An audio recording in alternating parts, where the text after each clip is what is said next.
Deepak builders end developers और निवृत्ति मोटकरी परिवार का एक्सक्लूसिव प्रोजेक्ट 3 लीव्स, ऊंची जीवन शैली का ऊंचा आनंद। For more details call 9823339180।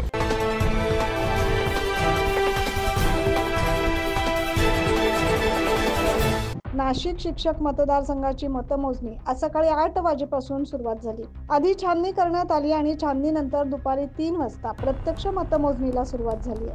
मतमोजणीसाठी एकूण 21 बॉक्स आधी केले होते। या 21 बॉक्समध्ये पहिले 1 नंबर पसंतीच्या क्रमांकाचे गठ्ठे करण्यात आले। या गठ्ठ्यांमध्ये आमदार किशोर दराडे, अपक्ष उमेदवार विवेक कोल्हे आणि संदीप गुळवे हे खालीवर समप्रमाणात त्यांची मतमोजणी दिसून आली। यामध्ये आतापर्यंत 30,000 मतांची मोजणी झाली, परंतु आकडेवारी अद्यापपर्यंत समजू शकली नाही। पहिल्या फेरीत कोणताही अंदाज येणार नाही। 3 फेऱ्या झाल्यानंतर चौथ्या फेरीला काहीसा अंदाज येऊ शकतो की कोण पुढे आहे, कोण मागे आहे, कोण विजयाच्या जवळ आहे। त्यामुळे हा निकाल रात्री उशिरापर्यंत लागण्याची शक्यता विभागीय आयुक्तांनी दर्शवली आहे। सकाळी जेव्हा गठ्ठे एकत्र केले गेले तेव्हा 5 मते टेबल क्रमांक 22 आणि चोपडा, येवला, नांदगाव येथील असे एकूण 5 मते जास्त आढळून आले। प्रशासनाच्या वतीनं मात्र ही बोगस नसून त्यावर शासकीय शिक्का असल्याचे सांगण्यात येते, परंतु मतपत्रिकांची चौकशी व्हावी अशी उमेदवार संदीप गुळवे यांची मागणी आहे। तर मतमोजणीच्या ठिकाणी शिवसेनेचे पदाधिकारी देखील उपस्थित होते। यावेळी दत्ता गायकवाड यांनी सांगितलं की मतदानाच्या परिसरामध्ये बरीच गर्दी झाली आहे। सकाळपासून शिक्षक मतदारसंघ नाशिकची निवडणुकीची मतमोजणी प्रक्रिया चालू आहे।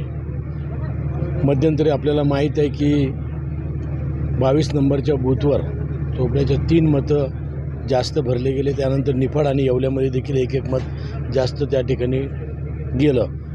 तरी देखील मतमोजणी सुरू आहे, परंतु ज्या पद्धतीने आता मतमोजणी चालू आहे आणि ज्या पद्धतीनं आपण बघतोय साधारण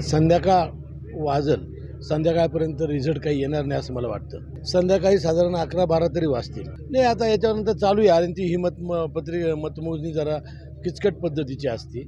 त्या ठिकाणी पहिल्या पसंतीचे मतं कोणाला किती पडतात, जर तो कोटा पूर्ण झाला नाही तर मग सेकंड प्रेफरन्सचे मतं शेवटच्या उमेदवारापासून त्याला बाद करत सेकंड प्रेफरन्सचे मतं त्यात काउंट केले जातात आणि म्हणून ह्या निवडणुकीला खऱ्या अर्थानं रात्री उशीर झाल्याशिवाय राहणार।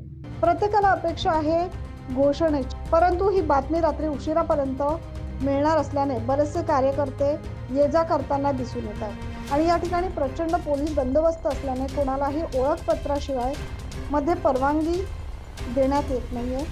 तरी देखील या ठिकाणी मोठ्या प्रमाणात गर्दी झाल्याचं बघायला मिळतं।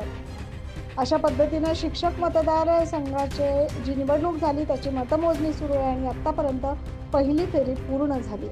तर नक्कीच संध्याकाळपर्यंत आम्ही आपल्याला निकाल काय होतोय हे सांगू शकणार आहोत। त्यामुळे ऐकत रहा 9 न्यूज महाराष्ट्र। 9 न्यूज महाराष्ट्रसाठी प्रतिनिधी जितेंद्र नरके।